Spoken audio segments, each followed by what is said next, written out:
Lyon, France, April 17, 1988, 02:36 a.m.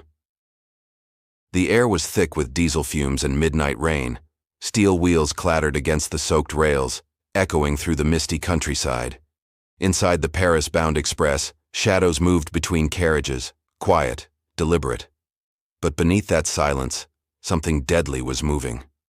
Few passengers noticed the man in the gray overcoat studying his reflection in the window.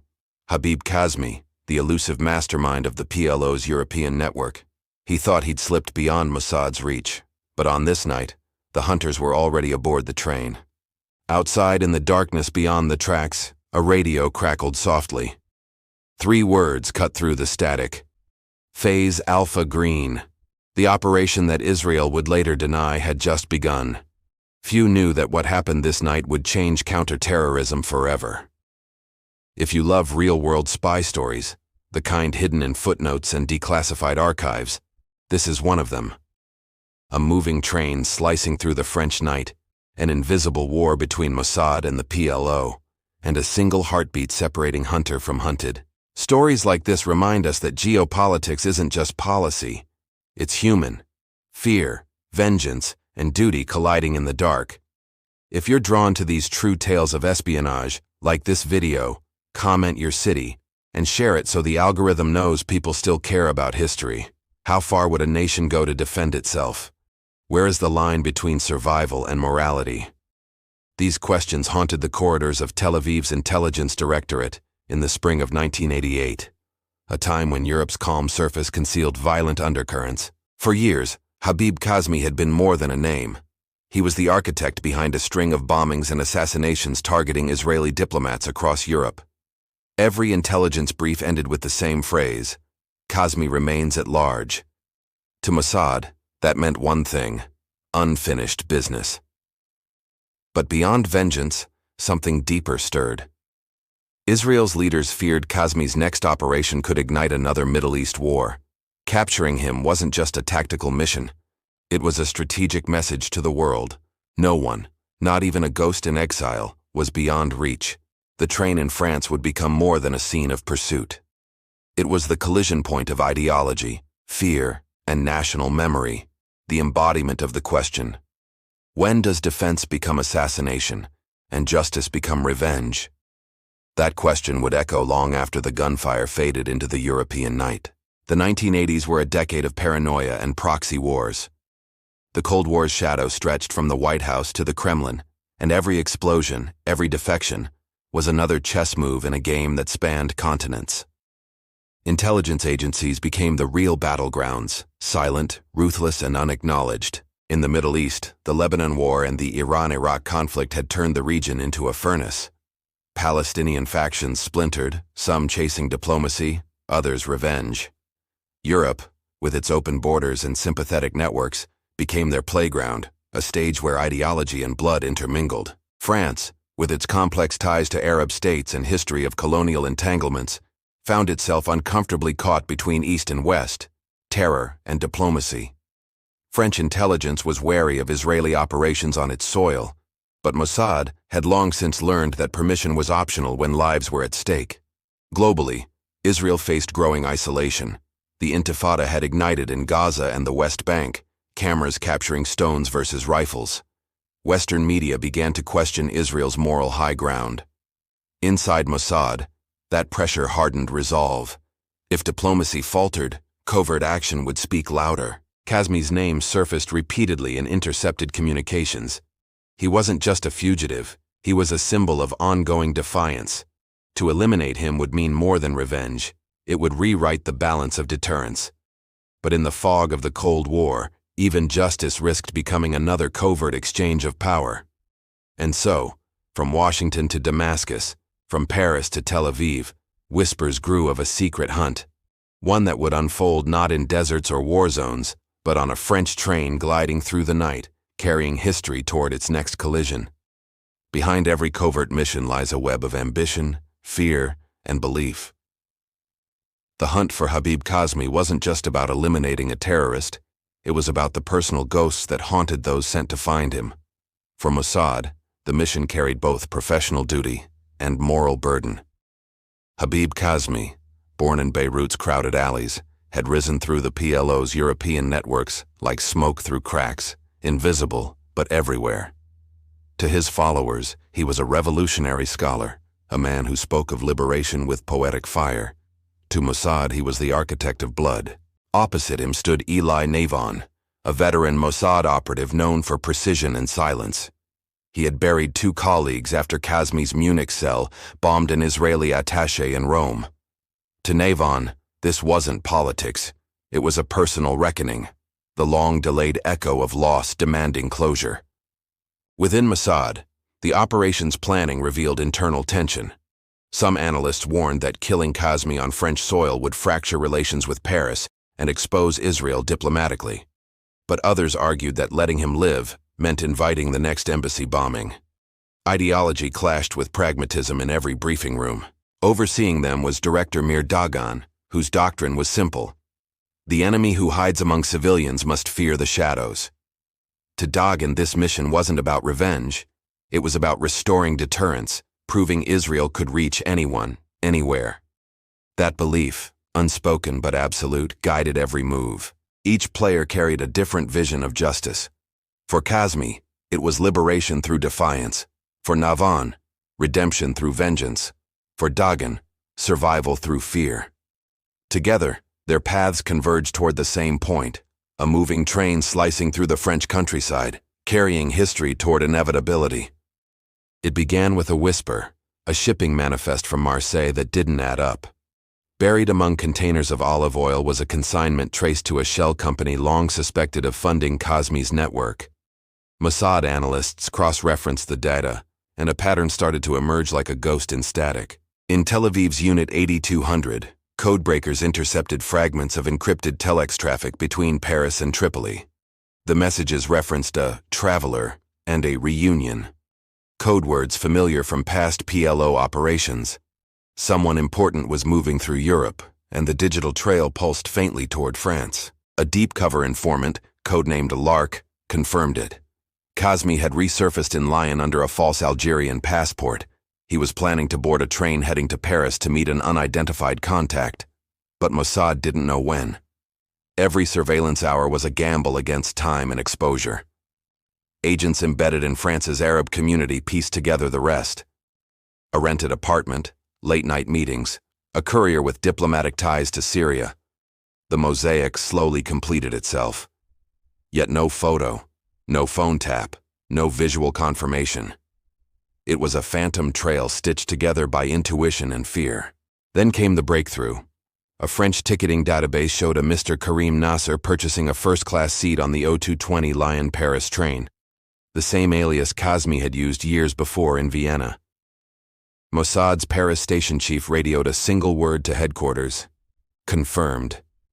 The hunt was now officially alive. What followed was a frenzy of controlled urgency.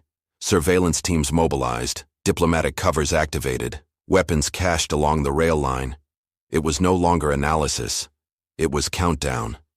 The air inside the safe house thickened with the smell of gun oil and instant coffee. The storm was coming. Weeks turned into months as Mossad assembled a surgical team of operatives, linguists, and logistical planners. Rehearsals occurred in empty warehouses near Tel Aviv, where every movement was trimmed for silence. Unspoken tensions threaded through each briefing and late-night debate.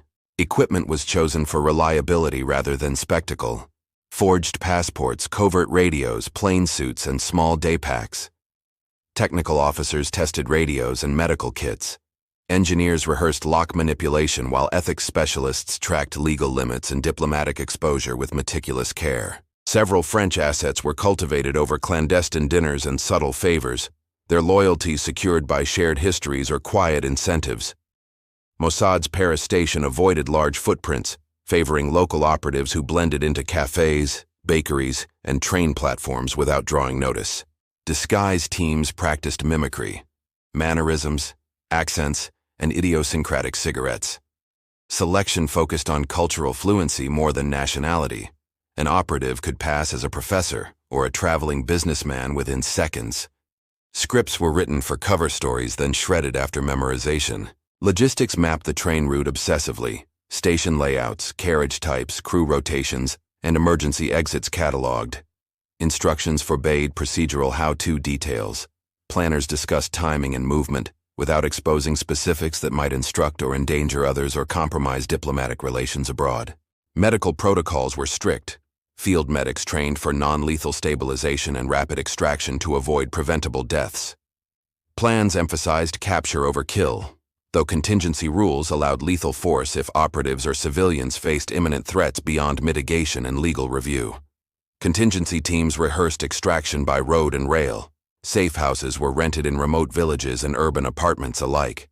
Communications plans used encrypted messages and dead drops, all channels tested to fail safely without revealing methods to the curious or malicious. Legal advisors and diplomatic liaisons debated the optics endlessly. French sovereignty was a constant worry. Ministers insisted on deniability, while operatives argued that lethality might be necessary. These debates shaped rules of engagement, carefully balancing effectiveness and international law considerations. A small reconnaissance team boarded the Lyon train days earlier, posing as musicians and pilgrims. They cataloged carriage patterns, staff routines, and the dining car's dawn smells.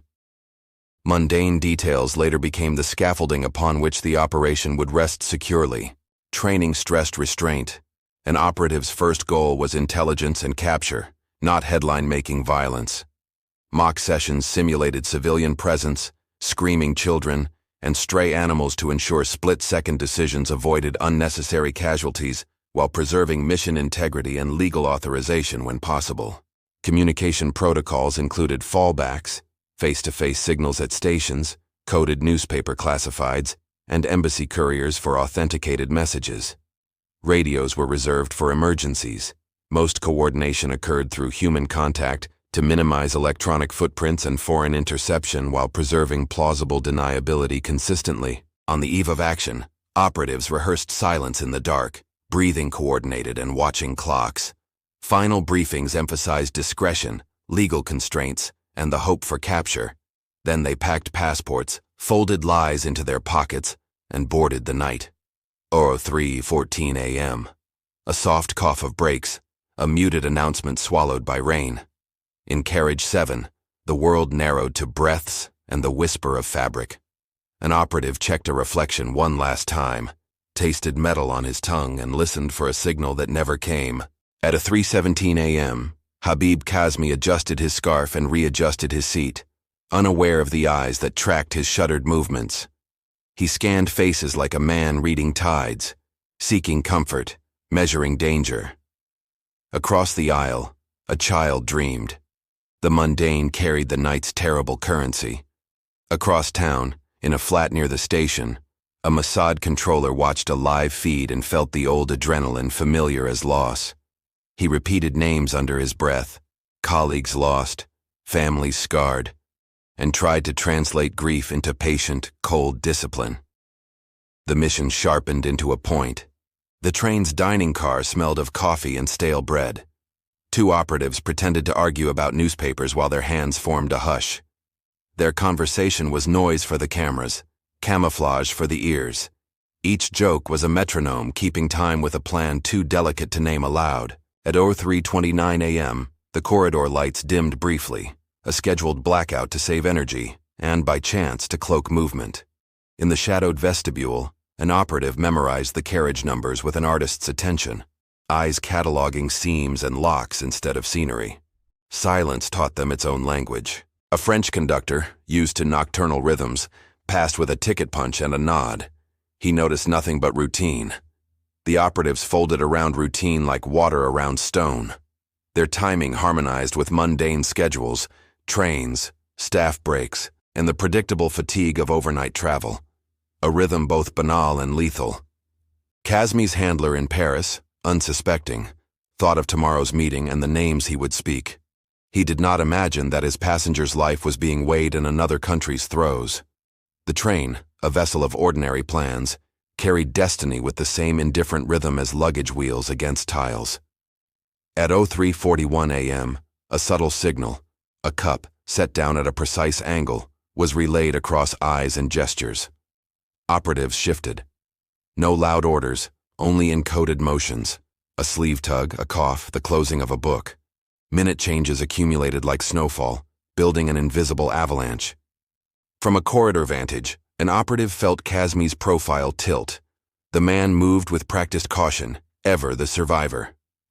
For a heartbeat, empathy and duty tangled. The operative remembered funerals, photographs, the faces of those left behind. Duty clarified into an austere calculus: capture if possible, force if necessary. A sudden scuffle by the lavatory startled two passengers. A woman clutched her bag and froze. In the confusion, an operative used a short phrase in Arabic to deflect attention. The language was a bridge and a blade, courteous yet firm, guiding the moment away from panic without revealing intent. At 3:55 a.m., the train entered a tunnel and the world lost its horizon. Darkness wrapped carriage windows in a black mirror. Inside, breaths grew louder than footsteps. The tunnel's pressure seemed to press time thinner. Every second expanded like a brittle glass ready to fracture under impact. A young operative, hands trembling beneath composure, carried the weight of a colleague's grave. He moved with mechanical precision, voice steady, though his mouth tasted salt. Opposing him, an older field handler whispered a prayer that was as much a plea for restraint as for success. Humanity and order coexisted in fragile accord. The team attempted to cordon quietly around Kazmi's carriage, using ordinary motions to realign the passengers. They did not brandish violence at first. They preferred to shepherd, to isolate, to bind a man's options like hands behind a rope. The goal hovered: control without catastrophe, capture without international carnage. Then at 04:02 a.m., a sudden unforeseen variable. Kazmi's courier made an abrupt move, startled perhaps by instinct or suspicion. The tiny deviation cracked the plan's polished surface. Operatives reacted, not with choreography but reflex, improvising closures that scrambled rehearsed timing into messy human response. Gunshots were not the first sound, yet the night fractured into sharp syllables, metal, sudden cries, the high-spun panic of civilians. Someone shouted in French. A tray clattered from fingers. Seatbelts became anchors. A child wailed, shrill and immediate. The scene condensed into small, violent details that would later be replayed in magnified grief. A stray bullet nicked a window frame. Glass spidered and rained fine dust over an old woman's lap. The operative nearest her knelt, offering a hand and a murmured excuse, a lie of comfort. Compassion and necessity braided tightly. The mission required hard choices, yet human instinct softened edges where it could. Kazmi, realizing the danger, pushed back with the stubbornness of a man who had evaded death before. He moved like a cornered scholar, calculating his options through a lifetime of survival. His eyes met one operative's briefly, two men recognizing each other across a gulf of ideology, both carrying burdens no metal could lift. Outside in the night air, a backup team monitored via scrambled radio. They heard fragmented transmissions and the ragged breathing of operatives under stress. Commands were terse, judgments rapid. Every remote instruction tried to hold a fracturing scene together while avoiding escalation that would invite diplomatic storms. Within 12 minutes, what planners had imagined as precise steps dissolved into improvisation, saturated with fear. An operative's restraint cost time. A hesitation amplified danger. Yet in that chaotic sweep, a hand finally closed on Kazmi's sleeve, firm but controlled, seeking to subdue rather than to slay. A French passenger lunged to intervene, drawn by shock or fury. He was halted by another traveler's steady grip. Civilians became accidental anchors, their bodies and choices altering the mission's moral calculus in real time. Each person's action fed the unfolding narrative, complicating clean seams into messy human tapestry. Paramedics, summoned by station alarms further down the line, threaded through police lights and shouting officials. Their presence transformed the carriage's panic into triage and testimony. Medical hands worked to stabilize the wounded, while investigators began the slow work of cataloging chaos into records and reports.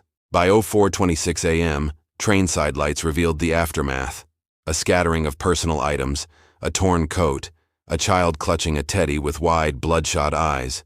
Several operatives exhaled because the immediate objective had been achieved.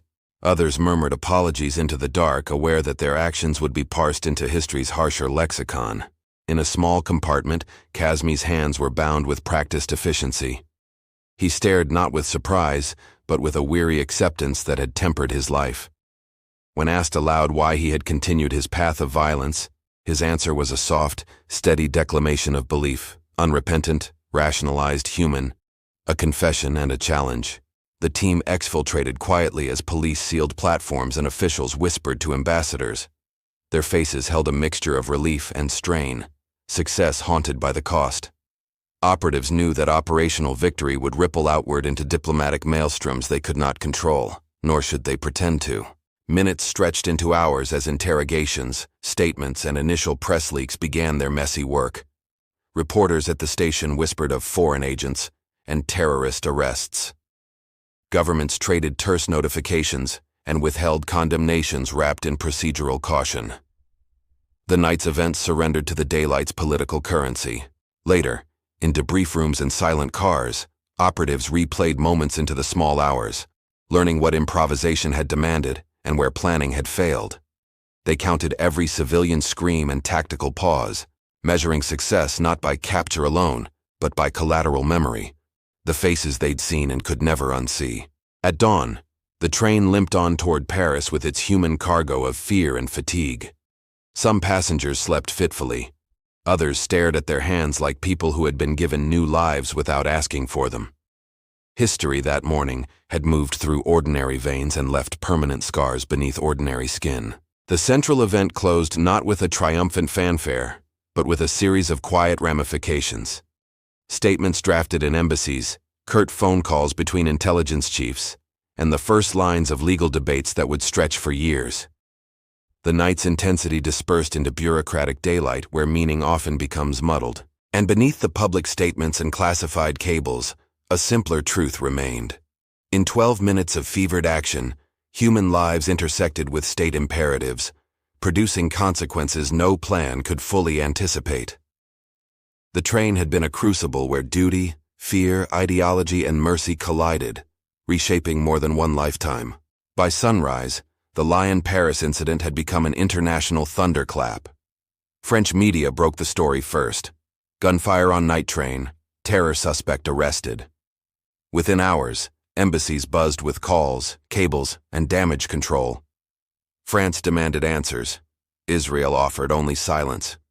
The world smelled a secret war unveiled. At Élysée Palace, President François Mitterrand convened an emergency session. Interior ministers debated how to spin what had clearly been a foreign operation on French soil. Violation of sovereignty became the phrase of the day. Yet behind closed doors, some officials admitted relief. Kazmi's name had haunted intelligence briefings for years. In Tel Aviv, the Prime Minister received confirmation of Kazmi's capture via a single encrypted line. Subject secured, minimal collateral. Around the cabinet table, applause was muted. Success meant exposure. Exposure meant consequences. Mossad's director, Mayor Dagan, simply said, "The message has been sent." No one asked to whom. Across the Arab world, reactions fractured. Some newspapers hailed Kazmi as a martyr of resistance, others as a man betrayed by his own arrogance. PLO representatives condemned the Zionist abduction and called for UN investigation. In Damascus, a minister toasted privately. "One less wildcard," he murmured, "but one more reason for war." European capitals scrambled for diplomatic balance. London demanded restraint. Rome quietly applauded. The CIA, caught between alliances, released a sanitized statement praising European counter-terrorism coordination. Yet internally, Langley analysts debated the precedent. If Mossad could act in France, what stopped anyone else from rewriting sovereignty in the name of security? French police sealed the Lyon station, launching a formal inquiry that would later stall in red tape. Passengers were interviewed for days. Some described calm professionalism. Others spoke of gunfire, masks, and orders in Hebrew and Arabic. No single account aligned. The truth fractured like light through rain. Meanwhile, in Paris hospitals, 2 civilians recovered from minor wounds. Mossad arranged anonymous compensation through shell charities. For the victims, the money came with no explanation, only a polite letter in French that said, for inconvenience endured. The paper carried no signature, only an embossed Star of David faintly erased. International headlines swelled with speculation. Was Israel behind the French train operation? Captured PLO operative linked to embassy bombings. Political talk shows dissected morality, legality, and motive. The operation, designed to be invisible, now unfolded in the bright theater of media. A covert victory turned diplomatic firestorm. Within Mossad, debriefs turned inward. Operatives reviewed every second, seeking to justify instinct and collateral. Dagan told them quietly, "History won't care how it happened, only that it did." But some agents disagreed. One later resigned, writing in a letter to his superior, "We became what we feared." By week's end, ambassadors exchanged icy formalities. France recalled its military attaché from Tel Aviv, and Israel issued a vague apology for any misunderstanding. Yet beneath those formalities, another current moved, a shared awareness that the world had just witnessed the blurring of old boundaries between justice and revenge. And as the last statements were drafted, the train itself, washed, repaired, and returned to service, rolled again through the French countryside. Passengers boarded unaware that days before, their seats had been witness to an invisible battlefield. The tracks still hummed with echoes of that night. In the weeks that followed, the Lyon train affair became a storm of rumor, leaks, and conflicting narratives. Official statements contradicted eyewitnesses, and intelligence agencies traded accusations behind sealed doors. The more governments denied, the more the public believed something monumental had occurred in the shadows of France's rails. French investigators' initial report, released under heavy censorship, claimed that unidentified armed men executed the operation with remarkable precision. Privately, investigators confessed they had found foreign ammunition casings and untraceable comms equipment. One officer remarked to Le Monde, "It was professional, surgical, and not French." The paper's editors were ordered silent. Then came the leaked audio, published by a West German journalist known for Cold War exposés. It allegedly captured fragments of Hebrew amid the chaos inside the train. The Israeli government dismissed it as fabrication, but audio analysts in Munich confirmed the accents matched Israeli Hebrew, deepening the scandal's legitimacy. Across Arab media, alternative versions flourished. One popular narrative insisted Kazmi had been executed on the train, not captured, that a double was paraded before cameras in Tel Aviv days later.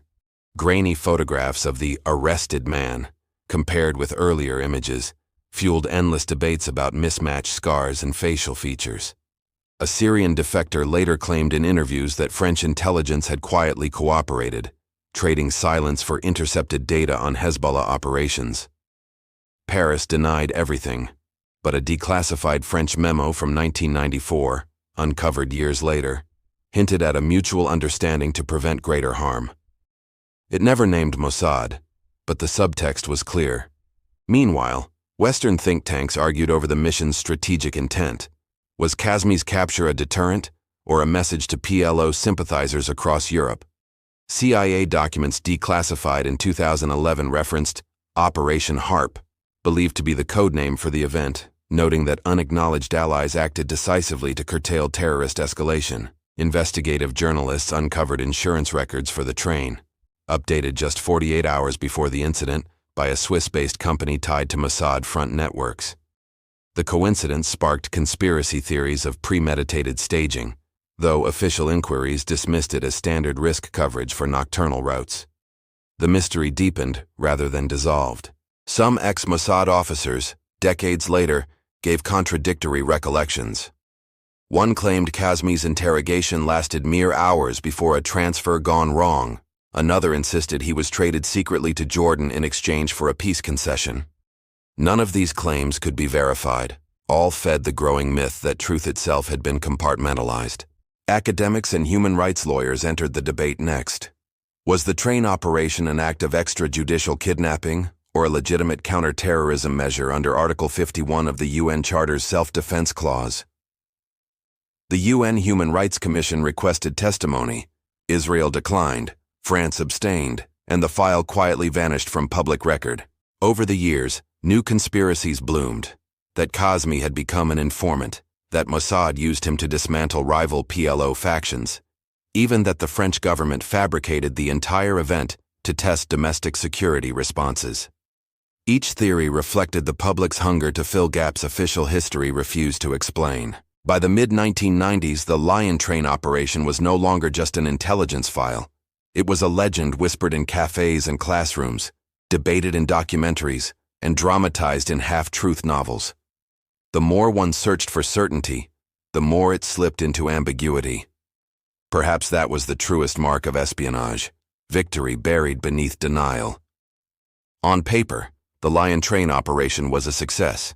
Habib Kazmi was neutralized, his European network fractured, and several planned attacks across the continent quietly dismantled. Intelligence cables described it as an exemplary exercise in preemption. But behind that bureaucratic triumph, the tremors spread faster than Mossad anticipated. Within weeks, PLO safehouses in Rome, Athens, and Copenhagen went silent. Cells abandoned communications, shredding codes and burning passports. Fear, the invisible currency of deterrence, now circulated through the underworld. Mossad had proven that even in neutral Europe, distance offered no protection from its reach. Yet the operation carried a political cost. France tightened restrictions on Israeli operatives and suspended several intelligence exchanges, forcing Mossad to reroute its European channels through Madrid and Zurich. Diplomats in Paris protested publicly, but behind closed doors, French counter-terror units quietly adopted Israeli surveillance methods. The hypocrisy was mutual. In the Arab world, propaganda seized the narrative. Radio Beirut declared the event a kidnapping by Zionist pirates. Demonstrations erupted in Damascus and Amman, banners reading, "No man safe in Europe." For militant groups, Kazmi's capture became a rallying symbol. For moderates, a cautionary tale of overreach. Inside Israel, the cabinet's mood oscillated between pride and unease. The prime minister praised Mossad's operational excellence, but the foreign ministry warned of diplomatic blowback beyond tolerance. The Lyon affair, as the newspapers called it, revealed a growing divide within Israeli leadership, between those seeking security through deterrence and those craving legitimacy through restraint. American intelligence quietly benefited from the chaos. With Europe distracted by scandal, Washington advanced new counterterrorism agreements under the pretext of cooperation. Declassified State Department memos later noted, the Lyon incident accelerated the normalization of unconventional countermeasures across NATO jurisdictions. Mossad's victory became everyone else's blueprint. But among the operatives themselves, triumph rang hollow. Several agents resigned or requested reassignment. They had witnessed the mission's toll, the trauma etched into civilians' eyes, the ethical compromises that lingered longer than applause. One operative wrote in his diary, "Success feels indistinguishable from loss when silence must bear it forever." The intelligence world recalibrated. European agencies began tightening counter-espionage measures, installing biometric checkpoints at transport hubs. "Every train is now a potential battlefield," remarked a French inspector bitterly. The irony was cruel. A single operation meant to prevent terror had redefined Europe's sense of safety itself. For Israel, short-term deterrence worked. Attacks dropped by half within 6 months, but success bred imitation. Rivals, from Syrian intelligence to non-state actors, studied the blueprint. Covert action disguised as law enforcement. The line between espionage and state-sponsored vigilantism blurred across the intelligence community's moral map. By the end of 1988, Mossad's Paris desk reported reduced activity, not from victory, but from exile. Political exposure forced many agents underground, and liaison partners grew cautious. Still, the mission's message persisted like a phantom broadcast. Israel had reclaimed the initiative. The world once again adjusted its boundaries of acceptable secrecy. In the short term, the Lyon train operation achieved what strategy demanded: disruption, deterrence, psychological dominance. Yet, in doing so, it infected diplomacy with suspicion and normalized unseen interventions in sovereign spaces. Victory was measurable, but its ethical residue was not. The operation's shadow stretched far beyond the tracks it was meant to guard. Years later, Historians would call the Lyon train operation a hinge moment, the night when covert warfare left the deserts and entered the heart of Europe. Its echoes persisted through policies, alliances, and the quiet architecture of fear that reshaped how nations defined security. Nothing returned to innocence afterward. France, embarrassed yet complicit, began recalibrating its intelligence doctrine. The Direction de la Surveillance du Territoire, DST, expanded counterterrorism units and adopted elements of Mossad's decentralized network structure. We learned from them. Publicly we condemned. Privately we evolved, admitted a retired French official decades later. Sovereignty became elastic. Across the Middle East, the operation rippled through power corridors. PLO factions splintered further, some accusing their leadership of negligence, others claiming Kazmi's fall was proof of divine martyrdom. These divisions weakened the organization's European infrastructure and forced its center of gravity back to Beirut and Tunis, tightening Israel's strategic noose. The United States, observing closely, institutionalized the lesson. Counterterrorism cooperation with Israel deepened under the banner of mutual preemption. Analysts in Langley cited Lyon as a case study in actionable intelligence unbound by borders. That logic, once exceptional, became foundational, a seed that would later grow into the War on Terror's extraterritorial doctrine. For Mossad, the aftermath hardened its operational philosophy. Legal hesitations that once slowed approvals disappeared from planning rooms. After Lyon, one senior officer recalled, the question stopped being whether we could, only whether we should. It was the quiet beginning of Israel's era of reach, when assassination and abduction blurred seamlessly into policy. Kazmi's disappearance, and rumored death years later in an undisclosed holding site, became a mythological wound for Palestinian militants. Songs, graffiti, and pamphlets recast him as a saint of defiance. His face adorned protest banners from Beirut to Berlin, transforming failure into enduring narrative fuel for a new generation of militants. Diplomatically, the fallout lingered in subtle ways. France-Israel relations froze for nearly a decade, thawing only after joint interests resurfaced in counter-jihadist operations of the late 90s. But mutual distrust never fully healed. Behind smiles and handshakes, each side still remembered the night a foreign hand pulled a trigger on French soil. In Europe, transportation security underwent a quiet revolution. Passenger registries, surveillance cameras, and intelligence sharing systems expanded under the pretext of safety. Few citizens connected those changes to Lyon, yet intelligence veterans did. That train, one analyst said, was the prototype for the modern security state. Freedom began to carry new conditions. Within Israel, the operation became classified folklore, whispered among recruits at the academy as proof that the impossible could be done. It inspired a generation of field officers, codename traditions, and even a motto etched into a training wall: speed, precision, silence, no apology. The moral ambiguity was left unspoken. Academics later argued that Lyon marked a turning point in global intelligence ethics. The precedent it set, the right of a state to act unilaterally abroad, became a model studied by Russia's GRU, America's JSOC, and Iran's Quds Force. Each learned that plausible deniability mattered more than legality in the theater of shadows. And still, beneath those strategic ripples, ran something more human. Survivors of that train, the passengers, the agents, the medics, carried memories unfit for headlines. Some suffered nightmares for decades. Others wrote memoirs that mixed trauma with disbelief. To them, Lyon wasn't history. It was the night normality was permanently redefined. By the 2000s, declassified fragments began surfacing. French memos, intercepted cables, hints of diplomatic bargains. Historians pieced together enough to confirm what governments had denied. Yet the full truth, the decision chain, the moral calculus, the unseen victims, remained sealed. Lyon had become a parable disguised as an operation, half legend, half confession. In retrospect, the Lyon train affair outlived its participants. Its doctrines echoed in drone wars, renditions, and targeted killings that spanned continents. Every time a foreign target vanished without trial, The ghost of that French night flickered silently in the background. The first rehearsal for a global era without boundaries. Was the Lyon train Operation Justice, or vengeance disguised as necessity? That question would haunt intelligence scholars, diplomats, and ethicists for decades.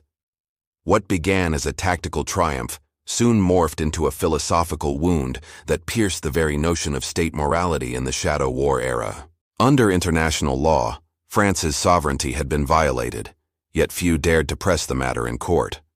The French government balanced outrage with quiet gratitude.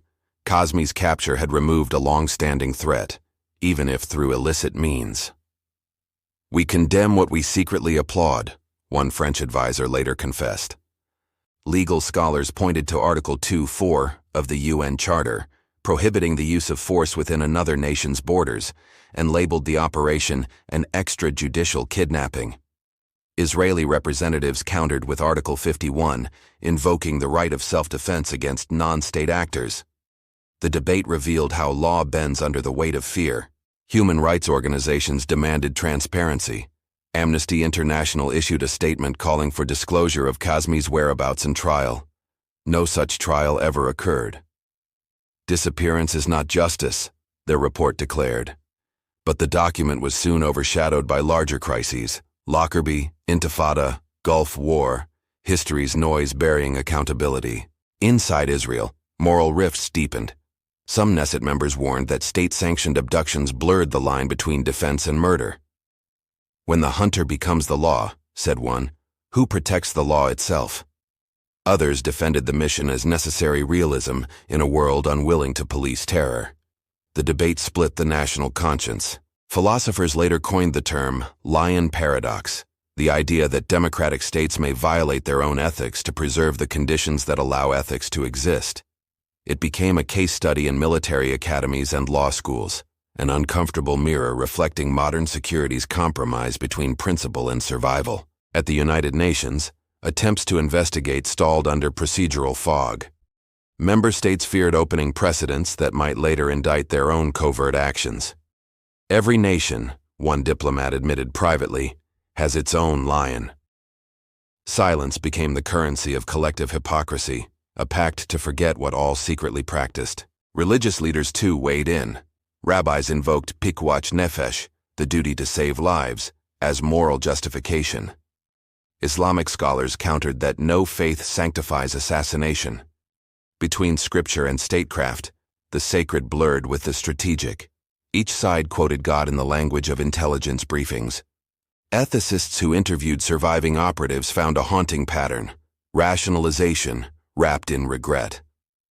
One agent said softly, "We followed orders because the dead had no voice to guide us otherwise." Another, when asked if he'd do it again, whispered, "Yes, but I'd hope not to have to." Moral victory had no ceremony. Over time, the Lyon debate transformed from condemnation into cautionary lore. Lawmakers cited it in drafting EU anti-terror frameworks, blending legality with discretion. Academics still argue whether it eroded or strengthened global norms. Perhaps both. It forced the world to confront a truth too plain for diplomacy. Even democracies keep their hands dirty to stay alive. Decades later, the ghost of the Lyon train operation still lingers in today's playbook of global intelligence. What was once exceptional has become routine: drones, cyber strikes, and midnight renditions carried out under legal gray skies. The doctrine of reach without permission traces its lineage back to that French night, when a target vanishes in Yemen or Tehran, or when an airstrike levels a safe house in Africa. Echoes of Lyon murmur beneath the satellite feed. The logic remains identical: preemption over process, certainty of guilt over proof of law. Lyon, reborn through technology, now operates at the click of a mouse. The moral distance has grown even wider. Where once a field operative stared into the eyes of his quarry, today algorithms and pixels perform the act. The human hesitation, that brief mercy born of proximity, has been engineered out. The machine has perfected what men once debated. Western democracies now justify extraterritorial actions through expanded interpretations of self-defense. The rhetoric is smoother, the paperwork thicker, but the essence unchanged. Each mission insists, this is the last resort, yet the exceptions multiply until they form a policy. Lyon's precedent, once buried, became the silent legal scaffolding of modern warfare. Even pop culture mirrors the shift. Streaming dramas, military thrillers, and video games glorify surgical strikes as moral entertainment. Viewers cheer precision, but forget sovereignty. As one intelligence historian noted, we turned the ethics of Lyon into binge-worthy content, the normalization of the necessary evil. Yet among intelligence veterans, Lyon remains a whispered caution. They see in every drone feed the same trembling hand that once held a pistol in a French train car. Proof that progress changes tools, not conscience. The question lingers. Have we refined justice, or only industrialized revenge? Over time, the Lyon train operation slipped from declassified files into the bloodstream of culture. It became legend, a story too cinematic to be purely real, yet too documented to be fiction. In the shadows between truth and myth, Lyon lived on as both warning and inspiration. By the mid-1990s, thriller novelists and filmmakers seized on its imagery. Rain-slick carriages, secret agents whispering code words, the moral tremor before a gunshot. Some changed names, others didn't bother. One Israeli director's film, Nightline, won awards for artistic interpretation of national trauma. Mossad never officially commented. Documentaries blurred fact and drama. The BBC aired The Train That Vanished, while French networks released counter-narratives portraying Kazmi as victim and visionary. Every version served an agenda. In classrooms, professors dissected the operation not for its tactics, but for what it revealed. How states manufacture myth to mask necessity. Among Palestinians, Kazmi's image became iconography. Posters showed him staring from behind rain-streaked glass, eyes defiant. Songs called him the man who rode into history. In exile communities, mothers whispered his name as both curse and prayer, a symbol of betrayal, martyrdom, and the impossibility of clean victory. Inside Israel, Lyon turned into silent folklore. Young cadets at intelligence school studied it as Case 7, learning how secrecy sustains deterrence and how exposure destroys it. A memorial plaque in Tel Aviv's training compound bore no names, only 3 words: never on record. The myth was its own protection. Hollywood briefly flirted with adaptation. A leaked script titled Operation Lyon circulated in Los Angeles, later abandoned under security advisories. But fragments survived. The moral ambiguity, the fractured loyalties, the claustrophobic train, all echoing in later blockbusters like Munich and Tinker Tailor Soldier Spy. Fiction borrowed reality's ghosts. Conspiracy forums still hum with debates. Some claim Kazmi lived under a new identity. Others insist he became a double agent buried within Mossad's own archives. Every decade births a new theory, a new documentary, a new certainty built on uncertainty. Lyon endures because mystery is its oxygen. And so, the operation's legacy is paradoxical, a triumph that outlived its secrecy, a myth that outgrew its purpose. It shaped cinema, literature, diplomacy, and the public's romantic obsession with the unseen wars beneath peacetime. In the end, Lyon became what all great secrets become, a story too powerful to stay hidden. Every covert victory carries a cost too abstract for headlines. The Lyon train operation, stripped of legend, remains a study in human contradiction. Precision masking chaos, justice chasing vengeance, nations defending ideals by eroding them. Beneath the glamour of espionage lies a quiet confession. Every shadow hides its own sorrow. In the end, the mission achieved what strategy demanded, a threat neutralized, deterrence reaffirmed, yet it also blurred the moral coordinates that guide civilized restraint. The agents who pulled triggers, the passengers who screamed, the ministers who justified, each carried a fragment of that ambiguity for life. History, when it finally exhales, rarely offers absolution. Lyon reminds us that the border between heroism and hypocrisy is often drawn in fog, and that once crossed, it is never fully redrawn. What begins as protection often mutates into precedent, and precedent, left unchecked, becomes habit. Decades later, when students of intelligence read the files, they see more than tactics. They see a mirror, a reminder that security bought without conscience is merely control, and that silence, though efficient, can never be innocent. The echo of Lyon hums beneath every modern act done for safety's sake. Perhaps that is the operation's truest legacy, the question it left behind. In a world built on fear, can moral lines survive the weight of necessity? And when we erase them, in trains, in deserts, in cyberspace, do we protect our future or quietly forfeit our humanity to it? If this deep dive changed the way you see history, subscribe and turn on the bell. Because stories like this remind us that truth doesn't hide in textbooks, it hides in the shadows we choose not to look into. Every operation, every decision, echoes through decades of quiet consequence. Share this story if you believe history deserves more than headlines. Comment where you're watching from. Every city has its own silent chapters of intrigue and compromise. And remember, the more we uncover, the less the darkness wins. Your curiosity drives this mission.